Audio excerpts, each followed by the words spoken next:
जय हिंद। आज हम पढ़ेंगे क्लास 10th का चैप्टर 3 फर्स्ट फ्लाइट का पार्ट 2। पार्ट 1 मैंने पिछले वीडियो में कंप्लीट करवा दिया, ये पार्ट 2 है। इसका नाम है द ब्लैक एरोप्लेन। जो इसके राइटर है वो है फ्रेडरिक फॉर्स्थिम। ठीक है, समरी बहुत ही ज़्यादा इंटरेस्टेड है। इस समरी में हम ये पढ़ेंगे कि किस तरह से वो ब्लैक कहते हैं वो घने बादलों में भर जाता है, उसके पास फ्यूल नहीं रहता है कि वह और ज़्यादा कहते घूम पाए, फिर भी वो रिक्स उठा के उस घने बादलों में चला जाता है। ठीक है, चलो हम समरी स्टार्ट करते हैं, फिर समझोगे।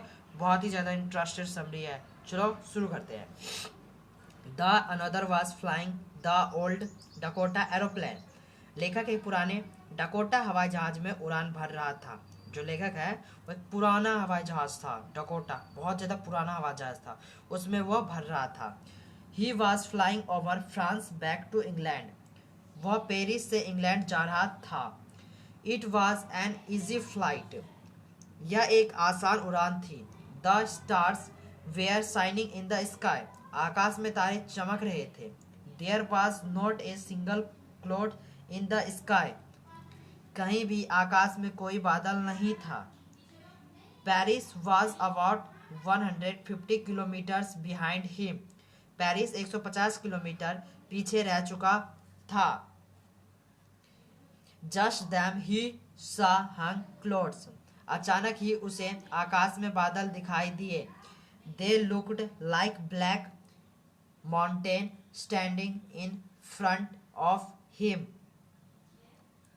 वे उसके सामने आकाश में काले पर्वतों की भांति खड़े थे। He did not have enough fuel to fly around them. वह उनके ऊपर से उड़ान नहीं भर सकता था। But he wanted to go home. ऐसा करने के लिए उसके पास पर्याप्त ईंधन नहीं था, लेकिन वह घर पहुंचना चाहता था। So he took the risk. इसलिए उसने जोखिम उठाया। He flew his Dakota straight into the storm. वह सीधा तूफान में अपना जहाज उड़ाने लगा। Everything was black inside the clouds. बादलों में सभी चीजें काली नजर आ रही थी। It was impossible to see anything outside the aeroplane. हवाई जहाज से बाहर की ओर कुछ भी देख पाना असंभव था। मतलब जो हवाई जहाज बैठा था जिसमें काले घने बादलों में गया था, वहां से कुछ भी देख पाना असंभव था, मतलब देख ही नहीं पाता था। The compass and another instruments were dead. जो उसके कंपास था, रेडियो था, वह सब कुछ काम करना बंद कर दिया था। Even the radio was not working. जो उसका रेडियो था वो कुछ काम नहीं कर रहा था। He was lost in the storm. और वो तूफान में खो सा गया था। ठीक है, खो गया था। जस्ट देन ही सा अनदर एरोप्लेन। उसी समय उसे एक और हवाई जहाज दिखाई दिया। जो उसे लगा कि आज तो ये तूफान में खो गया, लेकिन उसे एक और एरोप्लेन दिखाई दिया। It had no lights on its wings. और उसके पंख पर कोई प्रकाश नहीं था। It was flying next to him through the storm.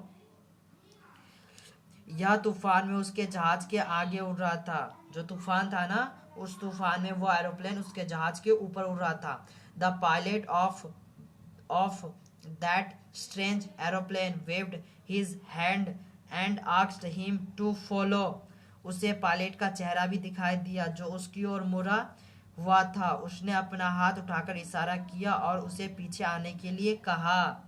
The author was very happy to go behind the strange aeroplane. वह विचित्र हवाई जहाज के पायलट ने हाथ हिलाकर उसे अपने पीछे आने के लिए कहा। लेखक उस विचित्र जहाज का अनुसरण करते हुए बहुत प्रसन्न था। There was only enough fuel in the old Dakota's last fuel tank to fly for 5 or 10 minutes more था। अब पुराना डकोटा हवाई जहाज के आखिरी ईंधन टैंक में केवल इतना ही ईंधन था कि वह 5 या 10 मिनट ही उड़ सकता था। जो डकोटा एरोप्लेन था ना, उसमें इतना ही ईंधन बचा हुआ था कि वो 5 से सिर्फ 10 मिनट तक उड़ सकता है, उसके बाद वो डेड हो जाएगा, मतलब उसके बाद फ्यूल खत्म हो जाएगा तो वो गिरने लगेगा एरोप्लेन ऊपर से। Suddenly the author came out of the clouds, अचानक ही लेखक बादलों से बाहर आ गया। हाँ, अब वो बादलों से बाहर आ गया तो उसने हंसी का सांस लिया, अरे भैया हम तो बाहर आ गए। अगर बाहर आ जाते हो खतरे से तो आप भी कहते ना, हाँ गॉड मैं बाहर आ गया। उसी तरह वो भी बाहर आ गया। अब उसने सोचा हट ये काले बादल तो चला गया, अब हम क्या कहते हैं आराम से लैंड करेंगे। ठीक है, ही लैंडेड सेफली, और वो सुरक्षा पूर्वक हवाई अड्डे पर उतर गया। ठीक है, he turned to look for the black aeroplane, वह काले हवाई जहाज को देखने के लिए मुड़ा, बट इट हैड गॉन, अब वह जा चुका था। He asked about that strange black aeroplane in the control room, लेकिन वह जा चुका था। उसे नियंत्रण कक्ष में जाकर उस विचित्र काले जहाज के बारे में पूछा, वह कंट्रोल रूम गया। तो उसने बोला, वहाँ पे एक लेडी बैठी हुई थे तो उससे बोला कि मेरे साथ कोई और भी प्लेन उड़ा रहा था, वो देखो तो कहाँ गया, क्या था। फिर उसने चेक करके बताई, नहीं सर आपके साथ कोई और नहीं था, आप अकेला ही ऐसे व्यक्ति थे जो प्लेन उड़ा रहे थे। चलो पढ़ते हैं। The woman in the control room told him that no another aeroplanes were flying on that night. उसे बताया गया कि उसके जहाज के अतिरिक्त किसी भी जहाज ने आज रात को उड़ान नहीं भरी थी।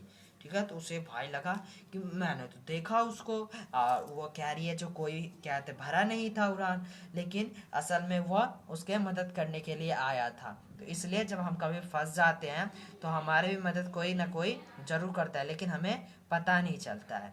तो ये एक हमारा था interested chapter the black aeroplane. ठीक है, इसमें बहुत ही ज़्यादा मज़ा आया। अगर आपको क्वेश्चन आंसर चाहिए इसके तो आप मुझे बताइएगा, मैं आपको क्वेश्चन आंसर भी अपलोड कर दूंगा। जय हिंद।